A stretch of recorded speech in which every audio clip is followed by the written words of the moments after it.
Un saludo enorme a todos los rincones del planeta. En este video vamos a continuar con la lectura del libro Evolución de Richard Dawkins. Prosigamos.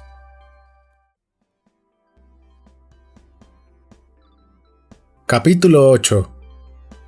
Usted misma lo hizo en 9 meses.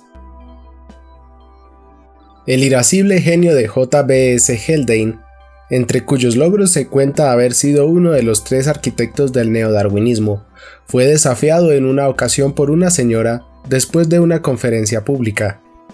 Es una anécdota transmitida de boca en boca, y John Maynard Smith, lamentablemente, no está para confirmar las palabras exactas, pero el intercambio ocurrió más o menos así. Escéptica de la evolución. Profesor Haldane, incluso con los miles de millones de años de los que usted dice ha dispuesto la evolución, simplemente no puedo creer que sea posible ir desde una simple célula hasta un complicado cuerpo humano, con sus miles de millones de células organizadas en huesos y músculos y nervios, un corazón que bombea sin cesar durante décadas, miles y miles de vasos sanguíneos y túbulos renales, y un cerebro capaz de pensar y hablar y sentir. JBS. Pero señora, si usted misma lo hizo, y solo tardó 9 meses. La señora que hacía la pregunta quedó momentáneamente fuera de juego por el giro inesperado de la respuesta de Haldane. No sería exagerado decir que le había bajado los humos, pero quizá, en cierto sentido, la respuesta de Haldane la pudo dejar insatisfecha. No sé si hizo una pregunta suplementaria, pero si la hizo, podría haber sido más o menos así. Ah, sí, pero el desarrollo del embrión sigue instrucciones genéticas, y son estas instrucciones sobre cómo construir un cuerpo complicado las que usted, profesor Haldane, afirma que evolucionaron por selección natural, y a mí todavía me cuesta creerlo, aún dándole a la evolución 1000 millones de años. Quizá ella tuviera algo de razón. Incluso si se demuestra que una inteligencia divina es la responsable final del diseño de la complejidad de la vida, es definitivamente falso que ella diseñara a los seres vivos de forma remotamente parecida a como lo hacen los alfareros que trabajan con arcilla, por ejemplo, o los carpinteros, los caldereros, los sastres o los fabricantes de coches. Podemos haber sido desarrollados maravillosamente, pero no hemos sido creados maravillosamente. Cuando los niños cantan, Él creó sus brillantes colores, Él creó sus pequeñas alas, están recitando una canción infantil que es obviamente falsa. Lo que sea que Dios haga no es crear colores brillantes y pequeñas alas. Si hizo algo fue supervisar el desarrollo embrionario de las cosas, por ejemplo, uniendo secuencias de genes que dirigen un proceso de desarrollo automático. Las alas no se crean, crecen, progresivamente, a partir de primordios de miembros dentro de un huevo. Insistiendo en este punto tan importante, que debería ser obvio pero que no lo es, Dios nunca creó una pequeña ala en su eterna vida. Si creó algo, no lo hizo desde mi punto de vista, pero dejémoslo pasar porque no estoy hablando aquí sobre eso. Lo que creó fue una receta embriológica o algo parecido a un programa de ordenador para controlar el desarrollo embriológico de una pequeña ala, junto con muchas otras cosas también. Por supuesto, Dios podría afirmar que es igual de inteligente, un derroche de habilidad igual de sobrecogedor, diseñar una receta o un programa para un ala que crear un ala. Pero por el momento, quiero desarrollar la distinción entre crear algo como un ala y lo que realmente ocurre en embriología. Sin coreógrafo. Los comienzos de la embriología contemplaron la disputa entre 2 doctrinas opuestas, llamadas preformacionismo y epigénesis. La diferencia entre ellas no siempre ha sido bien entendida, por lo que dedicaré algo de tiempo a explicar estos 2 términos. Los preformacionistas creían que el óvulo, o el esperma, ya que los preformacionistas estaban subdivididos en ovistas y espermistas, contenía un bebé en miniatura u homúnculo. Todas las partes del bebé estarían en su sitio, conectadas correctamente entre sí y esperando solo a ser infladas como un globo dividido en compartimentos. Esto suscitaba varios problemas. El primero, al menos en su forma ingenua, que requería lo que todo el mundo sabe que es falso, que heredáramos solo de uno de los padres, la madre para los ovistas, el padre para los espermistas. Además, los preformacionistas de esta clase tenían que hacer frente a la regresión infinita de tipo muñeca rusa que fuerza a que haya un homúnculo dentro del homúnculo, o si no infinita, al menos suficientemente larga como para conducirnos hasta Eva, Adán para los espermistas. La única salida de esta regresión sería construir un homúnculo nuevo cada generación, escaneando cuidadosamente el cuerpo adulto de la generación anterior. Esta herencia de las características adquiridas no ocurre. De lo contrario, los chicos judíos nacerían sin prepucio y los culturistas, pero no sus gemelos teleadictos, tendrían bebés con abdominales muy marcados, pectorales y glúteos musculosos. Para ser justos con los preformacionistas, hay que decir que se enfrentaron directa e imparcialmente a la necesidad lógica de la regresión, por muy absurda que pudiera parecer. Al menos algunos de ellos realmente creían que la primera mujer u hombre contenía embriones miniaturizados de todos sus descendientes, anidados unos dentro de otros como las muñecas rusas. Y hay un sentido en el que tienen que creerlo, un sentido que merece la pena mencionar porque prefigura la esencia de este capítulo. La creencia en que Adán fue creado en lugar de nacer implica que Adán no tenía genes, o al menos no los necesitaba para desarrollarse. Adán no tenía embriología, simplemente comenzó a existir.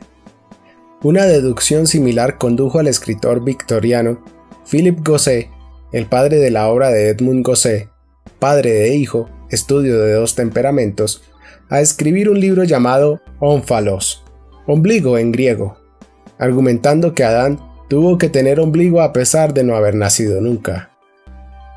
Una consecuencia más sofisticada del razonamiento onfalógico sería que las estrellas que están a una distancia de nosotros mayor de unos pocos miles de años luz deben de haber sido creadas con rayos de luz prefabricados que abarcasen casi todo el recorrido hasta nosotros. De otra forma no habríamos sido capaces de verlas hasta el futuro lejano. Burlarse de la onfalogía parece frívolo, pero hay un aspecto serio sobre la embriología que es el objeto de este capítulo. Es una cuestión difícil de entender. De hecho, yo estoy tratando de entenderlo, y me aproximo a ella desde varias direcciones. Por las razones dadas, el preformacionismo, al menos en su versión original tipo muñeca rusa, nunca llegó a cuajar. ¿Existe otra modalidad de esta creencia que pudiera ser revivida sensatamente en la era del ADN? Bueno, quizá, pero lo dudo. Los libros de texto de biología repiten una y otra vez que el ADN es un plano para construir un cuerpo, pero no lo es. Un plano verdadero de, por ejemplo, un coche o una casa incluye una relación uno a uno entre el papel y el producto acabado. De esto se deduce que un plano es reversible. Es igual de sencillo ir desde la casa al plano que al contrario, precisamente porque es una relación de uno a uno. En realidad lo primero es aún más fácil, porque uno tiene que construir la casa, pero solo hace falta tomar medidas para dibujar el plano. Si se toma el cuerpo de un animal, no importa cuántas medidas detalladas se hagan, no se puede reconstruir su ADN. Esto convierte en falsa la afirmación de que el ADN es un plano.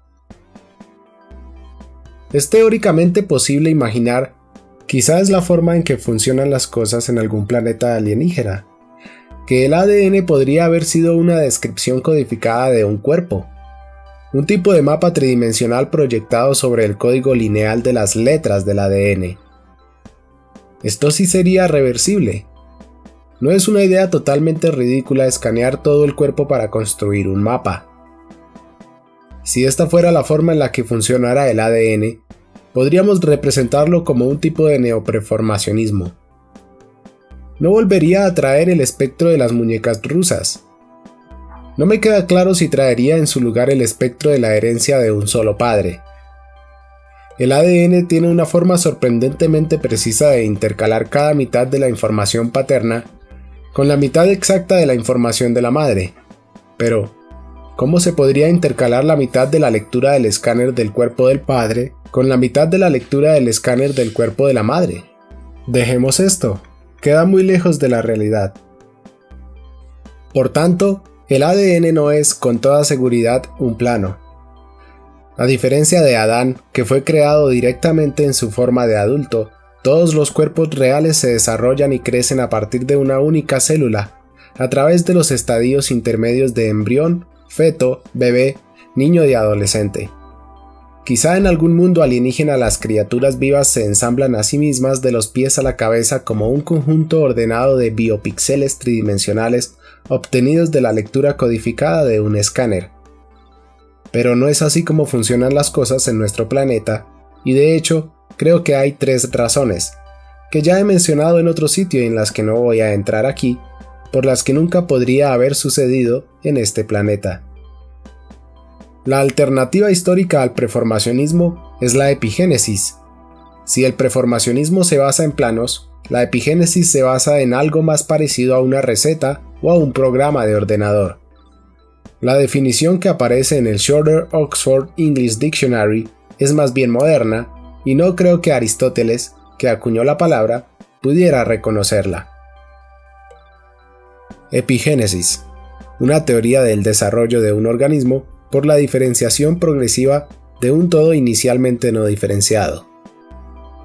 En el libro Principles of Development, Principios de Desarrollo, escrito por Lewis Wolpert y algunos colegas, se describe la epigénesis como la idea de que las nuevas estructuras aparecen progresivamente. Hay un sentido en el que la epigénesis es cierta de forma autoevidente, pero los detalles son importantes y no debemos tentar al diablo. ¿Cómo se desarrolla progresivamente el organismo? ¿Cómo sabe un todo inicialmente no diferenciado de qué forma diferenciarse progresivamente si no es siguiendo un plano? La distinción que quiero hacer en este capítulo, que se corresponde en gran medida con la existente entre preformacionismo y epigénesis, es la distinción entre la arquitectura planificada y el autoensamblado. El significado de la arquitectura planificada es claro, porque la vemos por todas partes a nuestro alrededor, en nuestros edificios y diversos artefactos. El autoensamblado es menos familiar y requerirá algo más de atención por mi parte. En el campo del desarrollo, el autoensamblado ocupa una posición análoga a la selección natural en la evolución, aunque es definitivamente un proceso diferente. Ambos logran por medios automáticos, no deliberados ni planificados, resultados que parecen, bajo una mirada superficial, haber sido meticulosamente planificados. J.B.S. Haldane le dijo la verdad a su escéptica interrogadora, pero no habría negado que hay un misterio, lindando con lo milagroso, pero sin llegar a serlo, en el hecho de que una única célula dé lugar a un cuerpo humano en toda su complejidad. Y el misterio se mitiga parcialmente porque la hazaña se logra con la ayuda de instrucciones de ADN.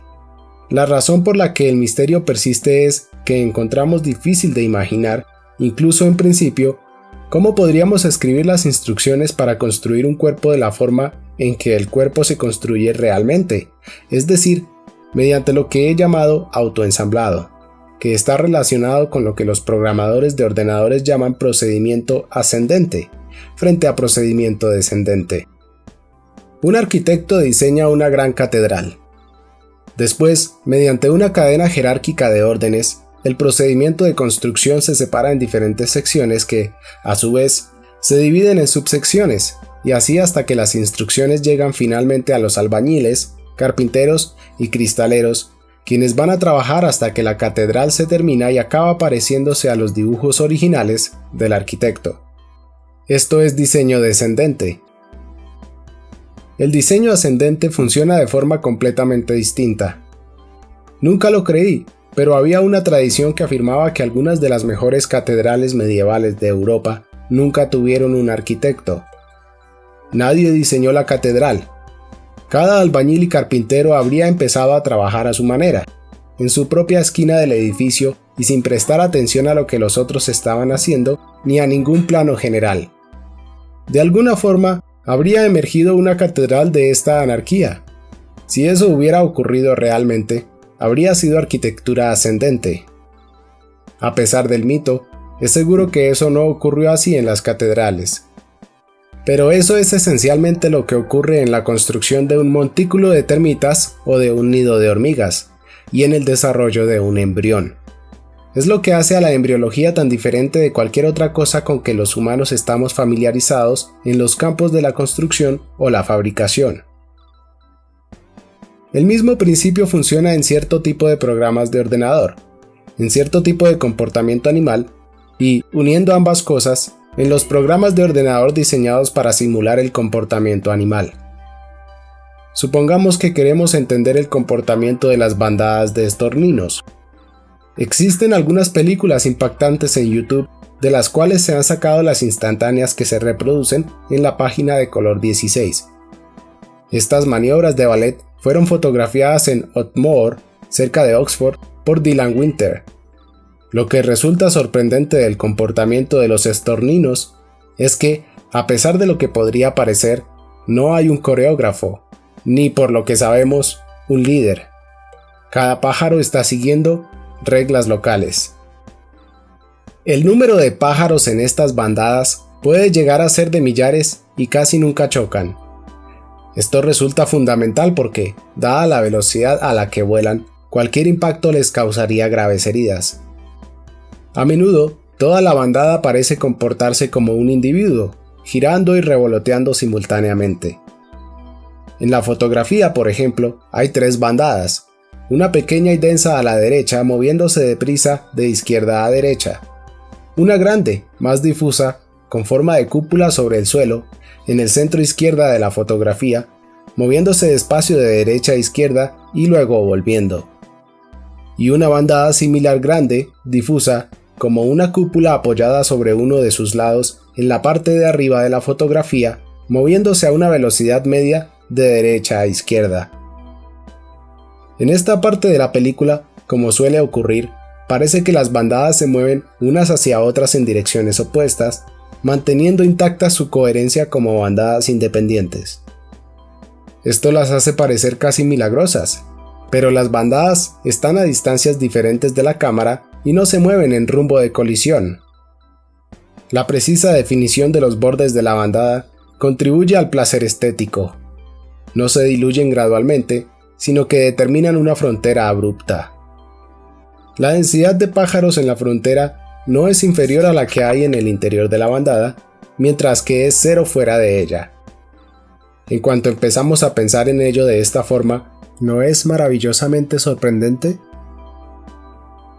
El espectáculo completo valdría como un salvapantallas más que elegante para su ordenador.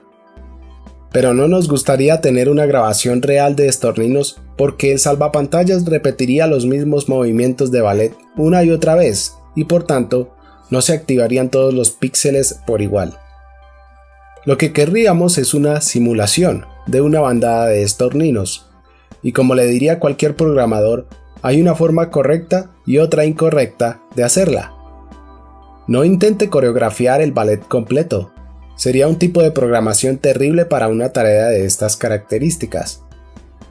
Necesito hablar sobre la forma correcta de hacerlo, porque muy probablemente es la misma en la que están programados los cerebros de los propios pájaros. Incluso yendo más allá, es una estupenda analogía del funcionamiento de la embriología. Veamos cómo programar el comportamiento de la bandada de estorninos. Dediquemos todo el esfuerzo a programar el comportamiento de un único individuo.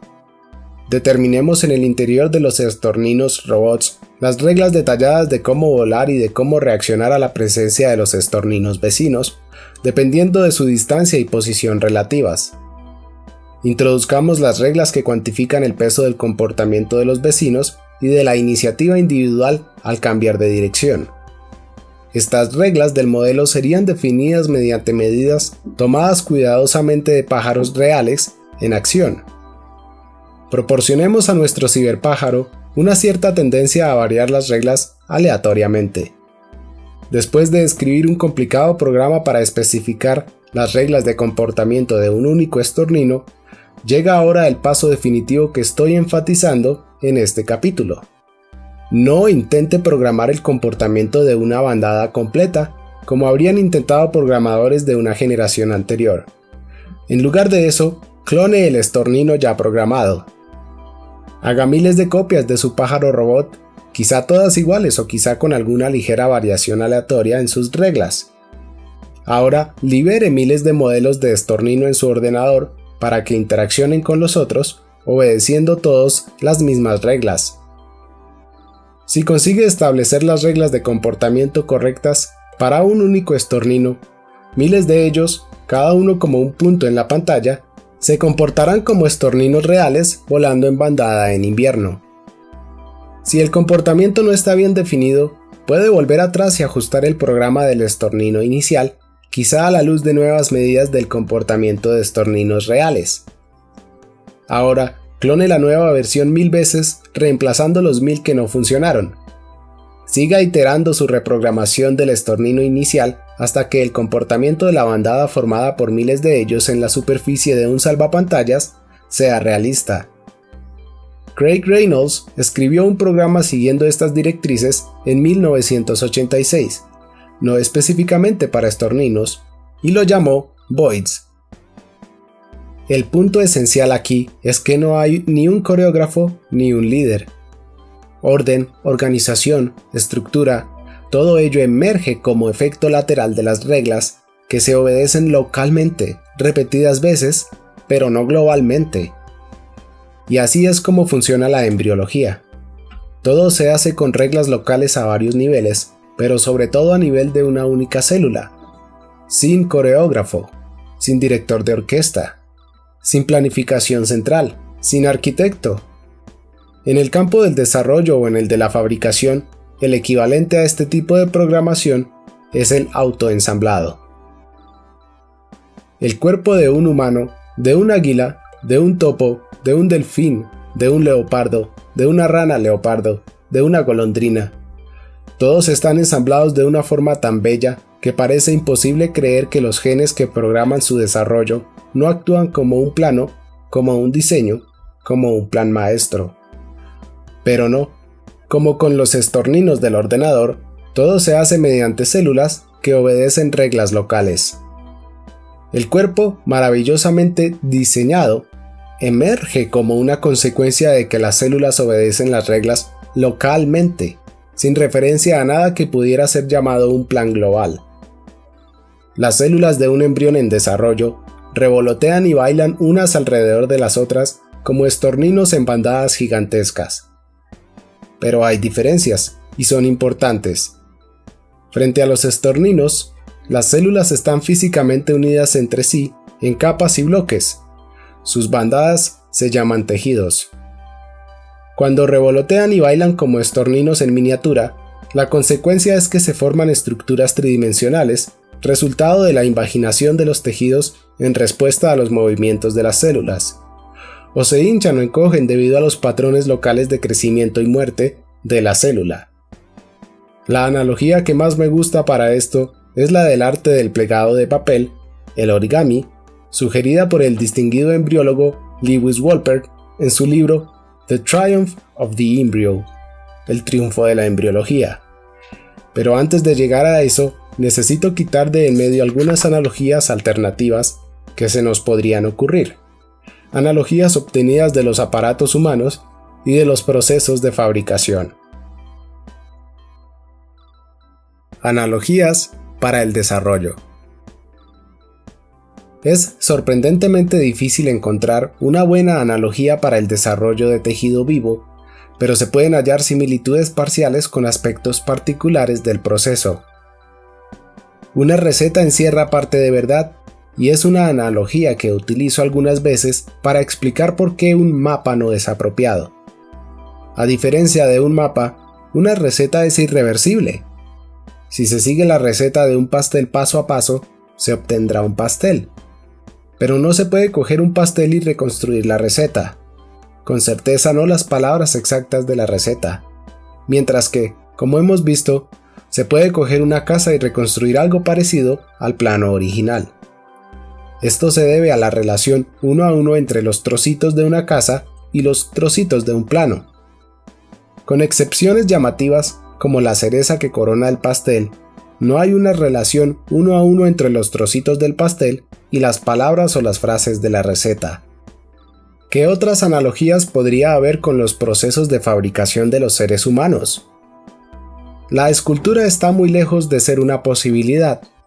Un escultor comienza con un pedazo de piedra o de madera y lo moldea por sustracción, eliminando material hasta que solo queda la forma deseada. Decididamente, hay un claro parecido con un proceso en particular de la embriología llamado apoptosis. La apoptosis es la muerte celular programada y está relacionada, por ejemplo, con el desarrollo de los dedos de las manos y de los pies. En el embrión humano, los dedos de manos y pies están todos unidos. En el útero, todos tenemos pies y manos palmeados. Las membranas desaparecen, en la mayoría de la gente. Hay excepciones ocasionales, mediante la muerte programada. Recuerda un poco al modo en que un escultor talla su obra, pero no resulta lo suficientemente frecuente o relevante como para expresar el funcionamiento normal de la embriología. Puede que los embriólogos piensen brevemente en el cincel del escultor, pero no dejan que ese pensamiento dure mucho tiempo. Algunos escultores trabajan no moldeando de forma sustractiva, sino cogiendo un pedazo de arcilla o de cera blanda y amasándola hasta darle forma, para hacer después un vaciado en bronce, por ejemplo. Esta tampoco es una buena analogía para la embriología. Tampoco lo es la del oficio del sastre o la fabricación de vestidos. La tela preexistente se corta en formas determinadas según un plan preconcebido y luego se cose junto con otras piezas cortadas. A menudo se les da la vuelta para ocultar las costuras, y esta parte al menos sí constituye una acertada analogía con ciertas fases de la embriología. Pero en general, la embriología no se parece más a la fabricación de prendas de vestir que a la creación de esculturas. Tejer podría ser mejor ejemplo, y es que toda la forma del jersey se establece a partir de muchas partes individuales, como las células, pero hay analogías mejores, tal como veremos a continuación. Pensemos en el ensamblado de un coche o de otra maquinaria complicada en una línea de montaje de una fábrica. ¿Es una buena analogía? Como la escultura y la sastrería, el ensamblado de partes prefabricadas es una forma eficiente de crear algo. En una fábrica de coches, las partes están prefabricadas, a menudo mediante la fundición de piezas en moldes, y no hay, creo, nada remotamente parecido a la fundición en la embriología. Después, las partes prefabricadas se unen en una línea de ensamblado y se atornillan, remachan, sueldan o pegan juntas, paso a paso, de acuerdo con un plano dibujado con precisión. Una vez más, la embriología no tiene nada que se parezca a un plano trazado previamente. Pero hay semejanzas en la unión ordenada de partes preensambladas, como cuando en una planta de montaje de coches se unen y ensamblan en la posición adecuada los carburadores previamente fabricados, los distribuidores de encendido, las correas de ventilador y las culatas. En la imagen hay tres tipos de virus. A la izquierda está el virus mosaico del tabaco, TMV, que parasita las plantas de tabaco y de otros miembros de la familia Solanaceae, como los tomates. En el centro hay un adenovirus, que infecta el sistema respiratorio de muchos animales, incluidos nosotros. A la derecha está el bacteriófago T4, que parasita bacterias. Parece una cápsula lunar y se comporta como tal, aterrizando sobre la superficie de una bacteria que es mucho más grande y después descolgándose él mismo gracias a sus patas de araña para insertar una sonda en el medio a través de la pared de la célula e inyectar el ADN dentro. El ADN viral secuestra la maquinaria que fabrica las proteínas de la bacteria, que se ve obligada a fabricar nuevos virus. Los otros dos virus de la imagen hacen algo similar, aunque no se parecen ni se comportan como cápsulas lunares. En todos los casos, su material genético secuestra el aparato de fabricación de proteínas de la célula anfitriona y desvía su línea de producción molecular para crear virus en gran cantidad en lugar de sus productos normales. La mayor parte de lo que se ve en las imágenes es el contenedor de proteína del material genético y, en el caso del T4, cápsula lunar, la maquinaria para infectar al anfitrión. Lo que es interesante es la forma en que se ensambla este aparato de hacer proteínas. Realmente se autoensambla. Cada virus es ensamblado a partir de varias moléculas de proteínas previamente fabricadas. Cada molécula de proteína, de una forma que veremos ahora, se ha autoensamblado en una estructura terciaria característica según las leyes de la química, dada una secuencia particular de aminoácidos. Y después, en el virus, las moléculas de proteína se unen entre sí para formar la llamada estructura cuaternaria, de nuevo siguiendo reglas locales. No hay un plan global ni un plano. Las subunidades de las proteínas, que se unen como las piezas de Lego para formar la estructura cuaternaria, se llaman capsómeros. Observe lo geométricamente perfectas que son estas construcciones. El adenovirus del centro tiene exactamente 252 capsómeros, dibujados como pequeñas bolas y organizados en un icosaedro. El icosaedro es el sólido platónico perfecto que tiene 20 caras triangulares. Los capsómeros se organizan en un icosaedro no de acuerdo a un plan maestro o a un plano, sino simplemente porque cada uno de ellos sigue las leyes de la atracción química localmente cuando choca con otros como él. Así es como se forman los cristales, y de hecho, el adenovirus puede describirse como un cristal hueco muy pequeño. La cristalización de los virus es un ejemplo especialmente bello de autoensamblado, que estoy tratando de presentar como un principio importante por el cual las criaturas se construyen a sí mismas. El fago T4, cápsula lunar, también tiene un icosaedro como principal receptáculo de ADN, pero su estructura cuaternaria autoensamblada es más compleja. Incorpora unidades adicionales de proteínas ensambladas de acuerdo a reglas locales diferentes en el aparato de inyección y en las patas que están unidas al icosaedro. Volviendo de los virus a la embriología de criaturas más grandes, llegamos a mi analogía favorita entre las técnicas de construcción humana: el origami. El origami es el arte de plegar el papel de forma constructiva, desarrollado hasta su nivel más avanzado en Japón. La única construcción origami que sé hacer es el junko chino. Me lo enseñó mi padre, que lo aprendió cuando se puso de moda en su internado durante la década de 1920. Una característica biológicamente realista es que la embriología del junko chino pasa a través de varios estadios larvales, intermedios, que son en sí mismos construcciones muy bonitas, de la misma forma que una oruga es una etapa intermedia maravillosa en el camino hacia la mariposa, a la que no se parece mucho. Comenzando con un simple trozo de papel cuadrado que se dobla, nunca cortándolo ni pegándolo, y nunca añadiendo trozos nuevos, el procedimiento nos lleva a través de 3 estados larvales reconocibles: un catamarán en la imagen superior, un armario con 2 puertas en el centro, y una fotografía en un marco abajo, antes de culminar en el junko chino adulto. En favor de la analogía del origami, cabe decir que, al principio, cuando te enseñan a hacer un junko chino, y no solo el junko, sino también los 3 estadios larvales, catamarán, armario y marco de fotos, este aparece como una sorpresa. Las manos pueden realizar el plegado, pero claramente no se está siguiendo un plano del junko chino ni de ninguno de sus estadios larvales. Se está siguiendo un conjunto de reglas de plegado que parecen no tener conexión con el producto final hasta que éste emerge como una mariposa de su crisálida. De esta forma, el origami captura parte de la importancia de las reglas locales en contraste con un plan global. Profundizando en la analogía del origami, el plegado, la invaginación y la posibilidad de darse la vuelta son algunos de los trucos favoritos utilizados por los tejidos embrionarios cuando construyen un cuerpo. La analogía funciona especialmente bien para los estadios embrionarios tempranos, pero tiene sus limitaciones, y aquí hay dos obvias. Primero, se necesitan las manos humanas para hacer el plegado. Segundo, el papel embrión en desarrollo no crece. Termina pesando exactamente lo mismo que al empezar. Para acentuar la diferencia, a menudo me refiero a la embriología biológica como origami creciente, en lugar de solo origami.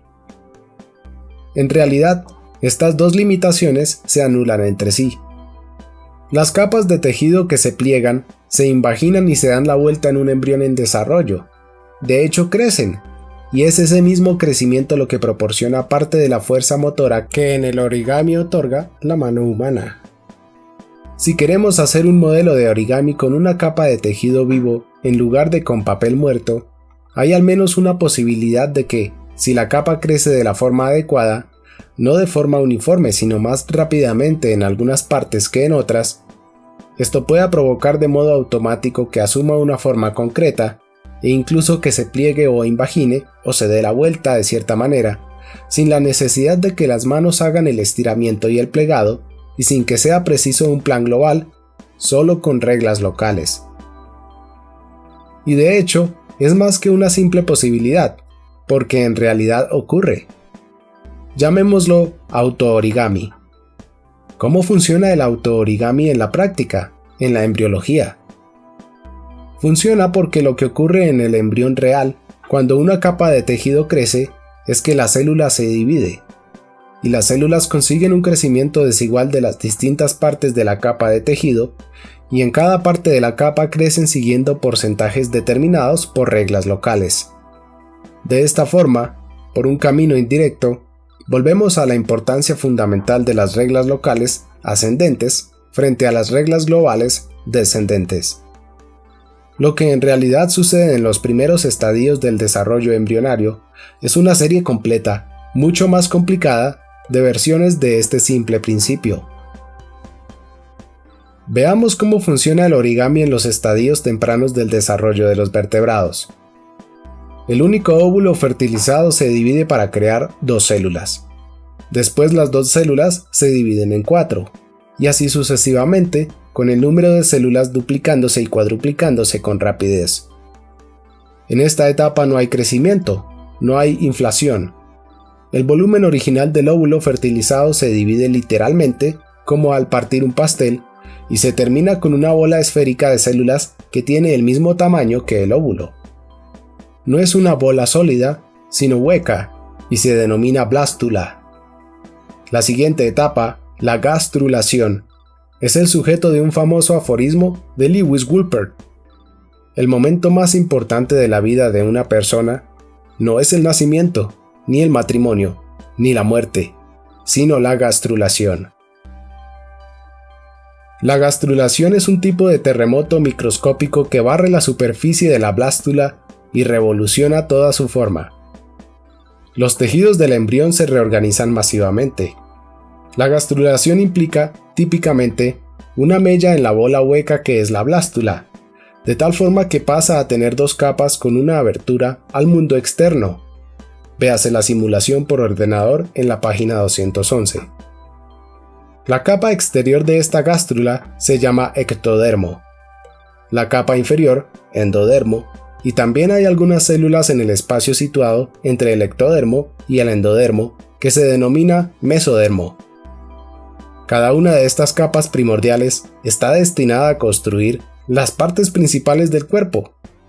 Por ejemplo, la piel externa y el sistema nervioso provienen del ectodermo. Los intestinos y otros órganos internos provienen del endodermo, y el mesodermo pasa a ser músculo y hueso. El siguiente paso en el origami del embrión se llama neurulación. El diagrama adjunto muestra una sección transversal a través de la parte media de la espalda de un embrión de un anfibio que está en neurulación. Podría ser una rana o una salamandra. El círculo negro es el notocordio, una vara en proceso de endurecimiento que actúa como precursora de la espina dorsal. El netocordio es característico del filo Chordata, al cual pertenecemos nosotros y todos los vertebrados, aunque nosotros, como la mayoría de los vertebrados modernos, solo lo tenemos cuando somos embriones. En la neurulación, como en la gastrulación, la invaginación es muy evidente. Recuérdese que dije que el sistema nervioso proviene del ectodermo. Bien, veamos cómo. Una sección del ectodermo se invagina hacia atrás progresivamente a lo largo del cuerpo, como una cremallera. Se enrolla a sí misma en un tubo y queda pinzada donde la superficie del tubo se une con la cremallera, de tal forma que termina recorriendo la longitud del cuerpo entre la capa externa y el notocordio. El tubo está destinado a convertirse en la médula espinal, el tronco nervioso principal del cuerpo. La parte frontal se hincha y se convierte en el cerebro, y todo el resto de los nervios se deriva mediante divisiones celulares posteriores a partir de este tubo principal. No quiero entrar en los detalles de la gastrulación o la neurulación, salvo para decir que son maravillosas y que la metáfora del origami se mantiene muy bien para ambas. Me preocupan los principios generales por los que los embriones se hacen más complicados a lo largo del origami creciente. En la imagen de la página siguiente se muestra uno de los movimientos propios de las capas de células durante el curso del desarrollo embrionario, por ejemplo, durante la gastrulación. Se puede ver fácilmente cómo esta invaginación podría ser un movimiento útil en el origami creciente y desempeña desde luego un papel importante en la gastrulación y la neurulación. La gastrulación y la neurulación se llevan a cabo pronto en el desarrollo y afectan a la forma completa del embrión. La invaginación y otras maniobras de origami creciente llevan a cabo estas etapas de embriología temprana, y esos y otros trucos similares están implicados más tarde en el desarrollo, cuando se construyen los órganos especializados, como los ojos y el corazón. Pero dado que no hay manos para hacer el plegado, ¿mediante qué procesos mecánicos se logran estos movimientos dinámicos? Parcialmente, como ya dije, mediante la simple expansión propia. Las células se multiplican sobre una capa de tejido. Su área, por tanto, aumenta, y no teniendo otro sitio a donde ir, no les queda otra opción más que torcerse o invaginarse. Pero el proceso está realmente más controlado, y ha sido descifrado por un grupo de científicos en colaboración con el brillante biólogo matemático George Oster, de la Universidad de California, en Berkeley. Y hasta aquí este video. Si te ha gustado, dale me gusta, comparte con tus amigos o deja un comentario. Si quieres más, suscríbete. Adiós.